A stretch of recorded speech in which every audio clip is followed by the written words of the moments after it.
The 2025 Mets may be the worst team ever that money could buy. One of the most infuriating Mets teams to ever root for.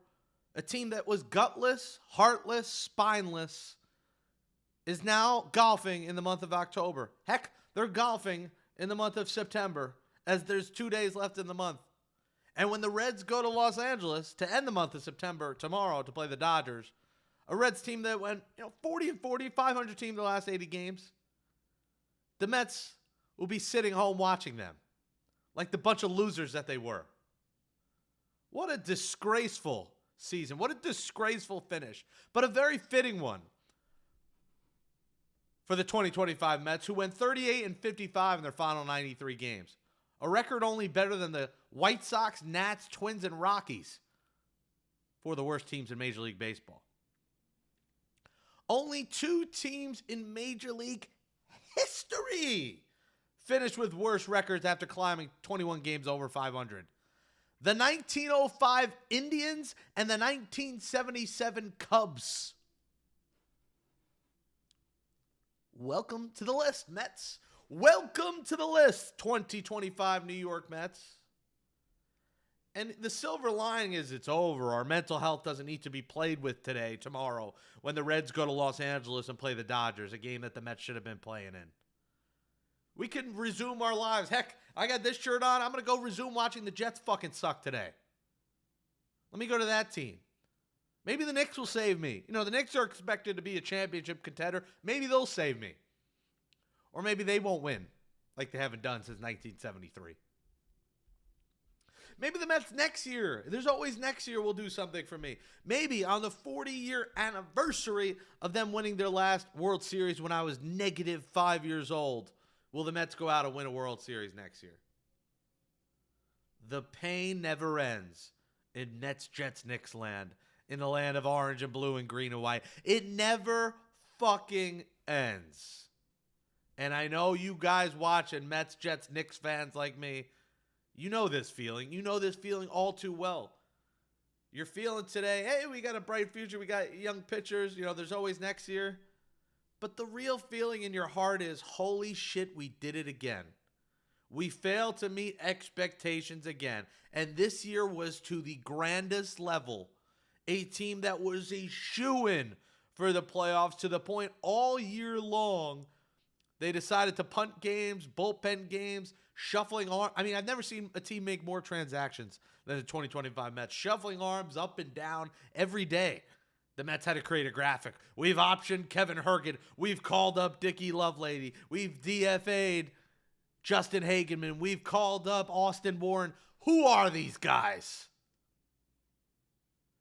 They tried to get through the season with all these moves, thinking that, we have a roster built for the playoffs, but they forgot the simple fact that you have to get there first. And they didn't.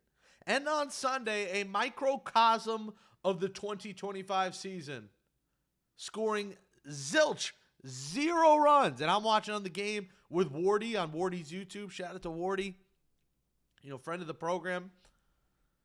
And we are watching the Mets crumble together, as we have on our other screen, the Reds crumbling along with them. But the Mets didn't control their own destiny anymore.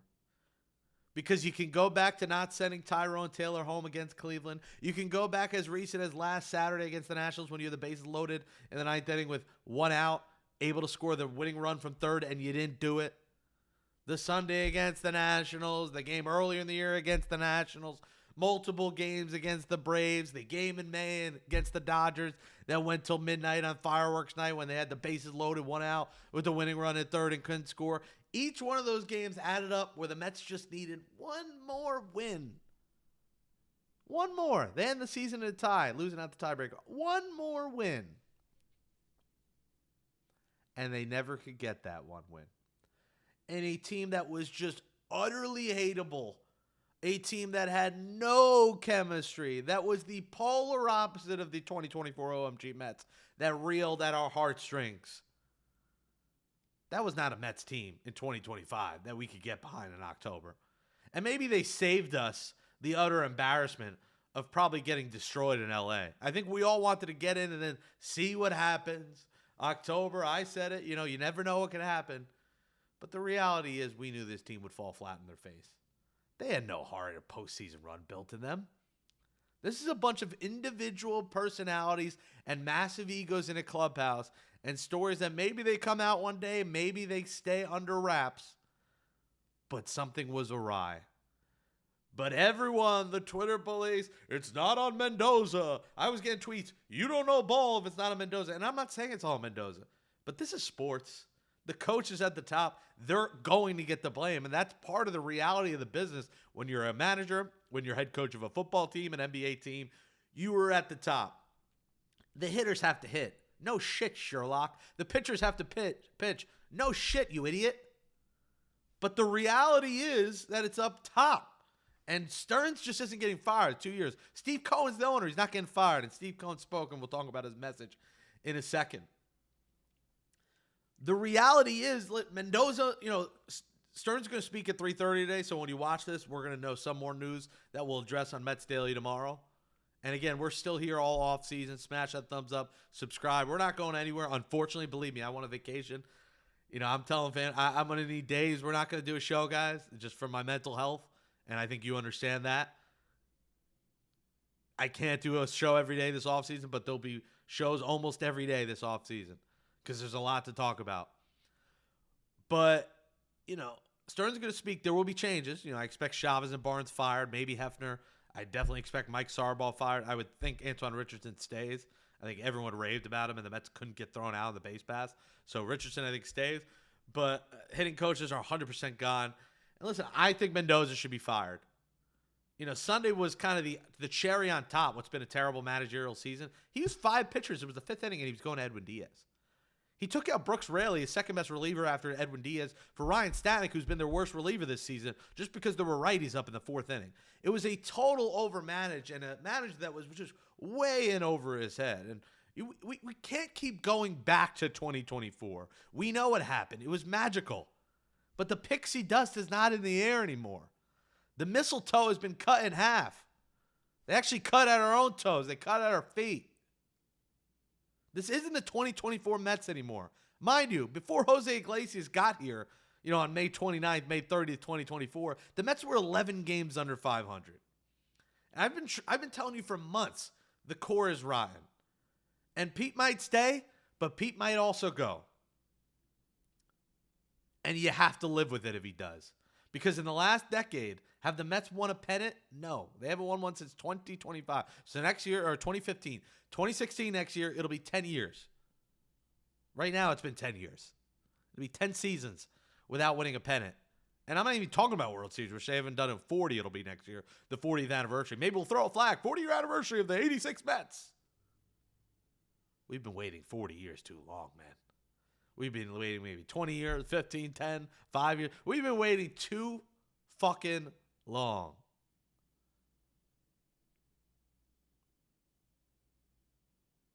So I don't want to hear the manager should stay because last year it's not on him. No. Things have to change. And if he stays, fine. I don't hate Carlos Mendoza. He's a nice guy. He had a great year last year, but we can't keep hanging our hat on what happened last year. Last year is one of those, once in a million year kind of things that happened to that team. And the pixie dust, the magic was in the air. OMG, you have a player that had the number 1 song on the charts. What happened last year hasn't happened in the history of sports. That's a once in a lifetime kind of sports season.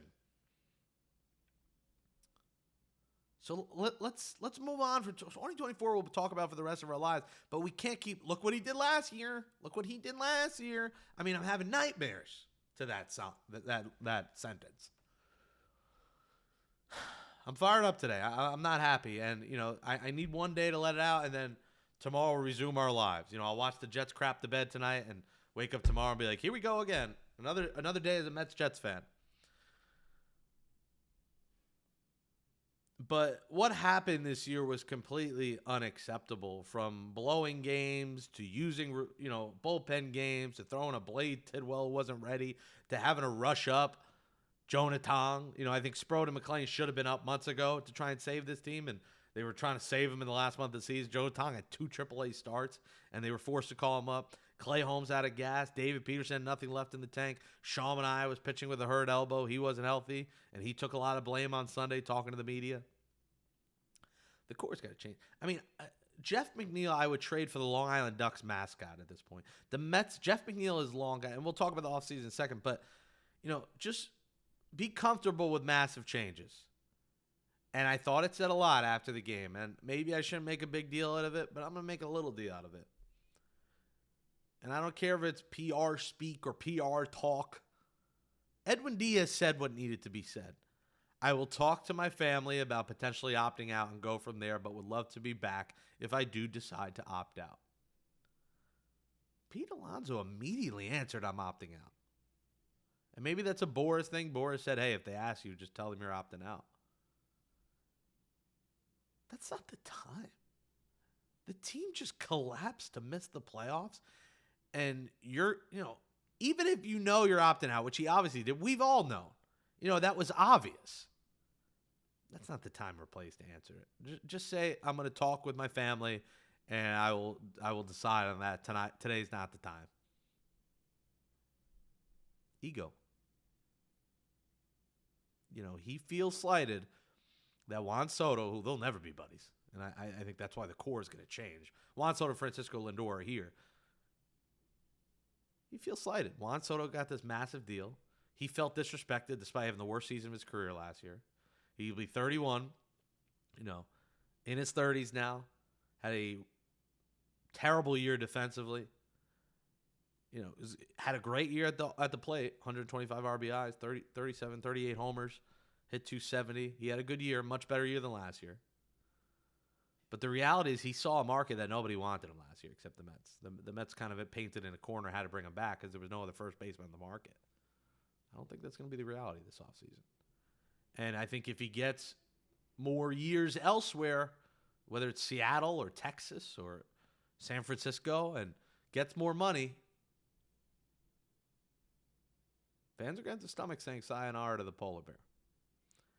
And realize that all the greats left. Seaver was gone. Doc was gone. Darryl. Piazza. The only one who stayed was Wright, and his career ended due to injury. But they've all been gone. All the guys you knew and loved were gone. The Mets were still there the next year. The Mets still played baseball games the next year. You still went to the ballpark next year. So whether it's here or not, you can cry for a few days, whatever. I'm going to still be a New York Mets fan in 2026 if Pete Alonso's gone. And I think a lot of you need to realize that if he is, if you decide to quit, don't let the door hit you on the way out. See ya.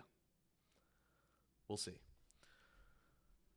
But just to put a bow on it, guys, brutal season. Glad in some ways that it is over because, man, was this the polar opposite of the fun we had last year. This team was not fun. That second half was a disaster. And, we'll be here every day, so we'll go over kind of maybe some of the games they should have had. Today's not really the day for that. But it ended losing, getting shut out, and watching the Reds lose. And the Reds backed their way in. The Mets backed their way out. And it feels like some of these players are happy it's over because they're ready to call it a day.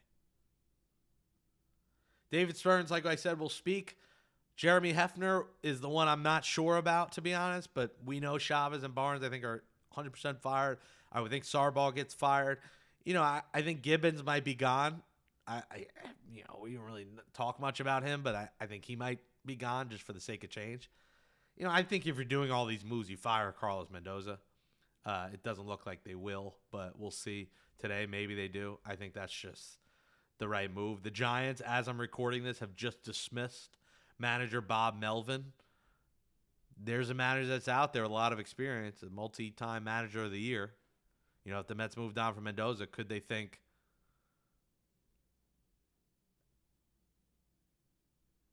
that Bob Melvin's the guy? We'll see. Steve Cohen said, Mets fans everywhere, I owe you an apology. You did your part by showing up and supporting the team. We didn't do our part. We will do a postmortem and figure out the obvious and less obvious reasons why the team didn't perform up to your and my expectations. We are all feeling raw emotions today. I know how much time and effort you have put into this team. The result was unacceptable. Your emotions tell me how much you care and continues to motivate the organization to do better. Thank you to the best fans in sports. And I think it's a simple message, but I think it's good that he said that.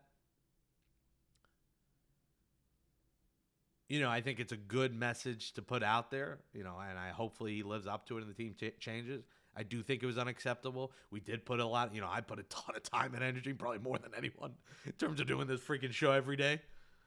We all put money into going to games. I went to less than I usually, I usually go to 50 or 60, but because I'm not living in New York anymore, I went to about 15 to 20 range around there.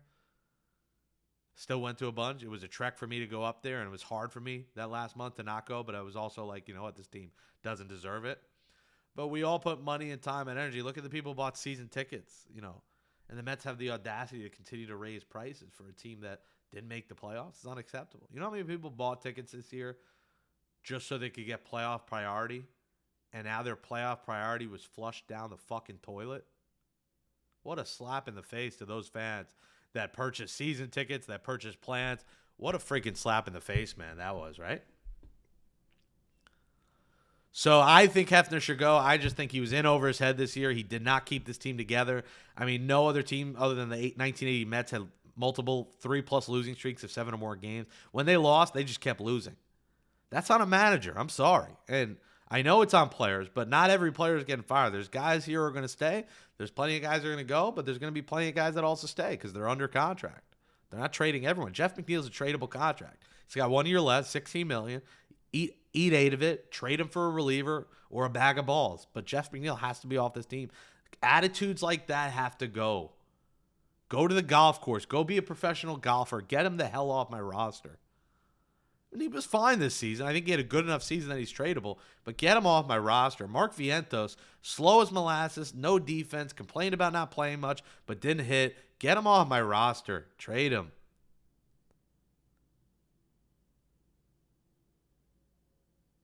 Ryan Stanek, gone. Cedric Mullins, gone. And as we talk about the offseason, those are some of the obvious changes. Marte, under contract, gone. Cedric Mullins, free agent, gone. Ryan Stanek, free agent, gone. Gregory Soto, get him off my team, gone.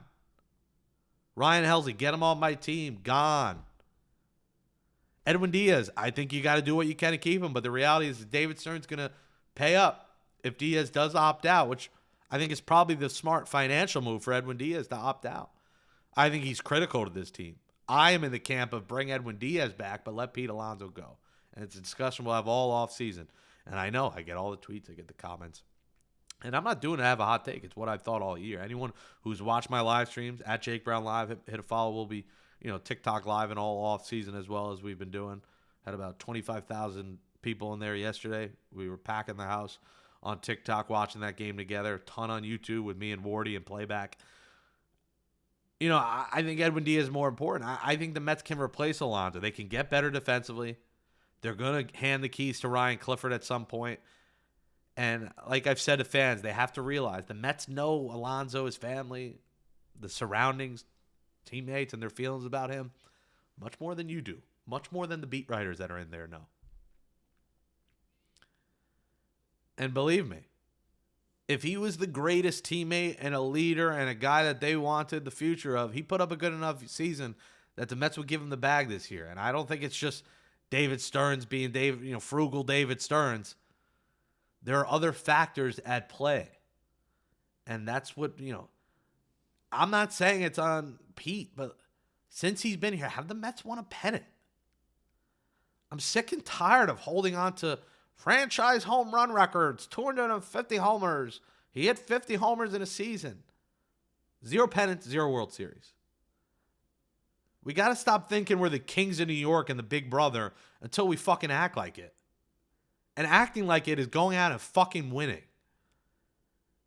Last year was fun. It was incredible. But we can't keep holding on to last year anymore. This team failed us miserably. And we got to stop holding on to the past. And think about the future. And the Mets will exist without Pete. The Mets will exist without Diaz if he decides to go. They have to spend properly, get arms, build a pitching staff, have a whole productive offense and defensive unit together. You know how many defensive mistakes that were on everyone? It was on Pete, on Jeff, Vientos, Nimmo, McNeil playing center at times, Jose Siri. I mean, it was a disaster. Soto even. But Soto's here. Lindor's here. That's their core right now. Lindor, Soto. And Nimmo's here because he's untradeable. Those are your 3 guys that are locks to be here.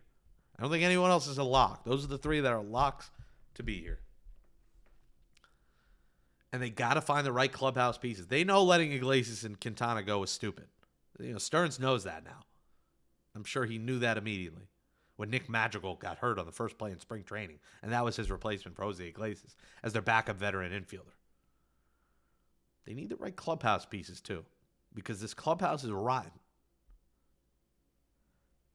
It's the little things like the Marlins. They got the fish hat on, and they're putting the hat on, running through. The Mets go to the end of the dugout and take a picture for the camera with them and whoever else got on base. Guy might not even play. Let me join in the picture. Selfish. A lot of egos. Not a collective unit. So get ready. Lots of changes coming.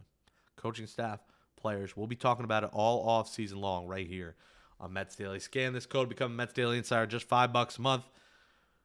I think for Mets Daily Insider, we'll probably have exclusive extra shows. There may be days I don't do one, and we do it on Mets Daily Insider today, guys. I got bills to pay as well. We're trying to grow this platform.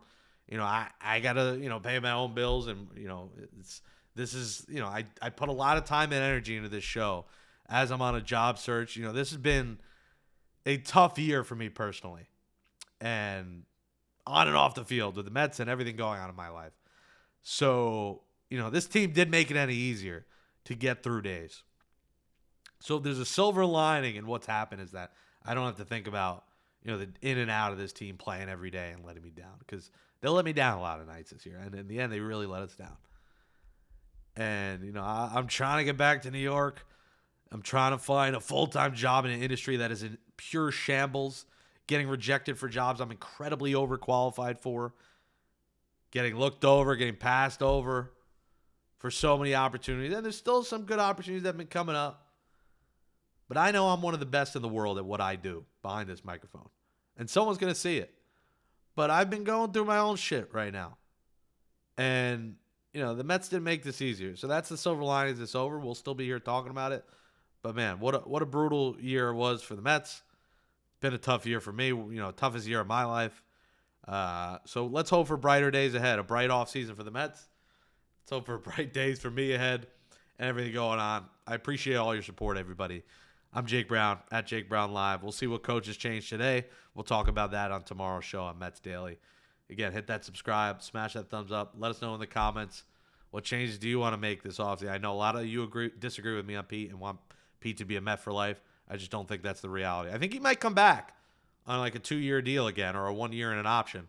But there is a chance he's gone, and we all have to stomach that. So thanks for watching Mets Daily. We'll talk to you tomorrow. Still in the month of September with no Mets baseball. Can you believe it? Holy crap. Thanks for watching Mets Daily, everybody.